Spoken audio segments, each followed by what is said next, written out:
Hello বন্ধুরা, রুম্পা রান্নাঘরে তোমাদের স্বাগত। তো আমিও ভালো আছি, আশা করি তোমরাও ভালো আছো। তো আজকে আমি বানাচ্ছি আমড়ার টক ঝাল মিষ্টি চাটনি। তো আমড়াটা আমি সেদ্ধ করে নিয়েছি, নিয়ে এখানে কড়াইতে দিলাম সর্ষের তেল, দিয়েছি গোটা ধনে, আর দিয়ে দিলাম 5 ফোড়ন, আর দিলাম শুকনো লঙ্কা। তো আমড়াটা সেদ্ধ করে আমি আমড়াটা আলাদা করে রেখেছি, আর জলটা আলাদা করে রেখেছি, কারণ আমড়াটা ভেজে নেব আর জলটাও আমার দরকার। তো জলটা আমি পাশে রেখেছি। তো আমড়াটা ভালো করে লাল লাল করে ভেজে নিচ্ছি। তো ততক্ষণে জলটার মধ্যে আমি দিয়ে দিলাম হলুদ গুঁড়ো, আর দিয়ে দিলাম লাল লঙ্কার গুঁড়ো।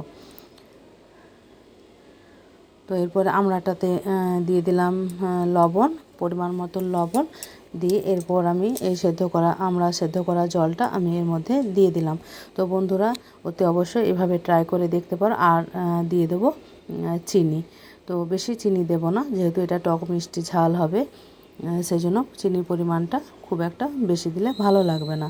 তো আমার এই রেসিপিটা কেমন লাগলো অতি অবশ্যই লাইক কমেন্ট শেয়ার করে দেবে। আর যারা নতুন বন্ধুরা দেখছো, আমার চ্যানেলটা সাবস্ক্রাইব করে বেল আইকন প্রেস করে দিও, যাতে নিত্য নতুন ভিডিওগুলো আপলোড করতে থাকি তোমাদের কাছে নোটিফিকেশান চলে যায়। তো বন্ধুরা, এতক্ষণ ভিডিওটা দেখার জন্য অসংখ্য অসংখ্য ধন্যবাদ। দেখা হচ্ছে নেক্সট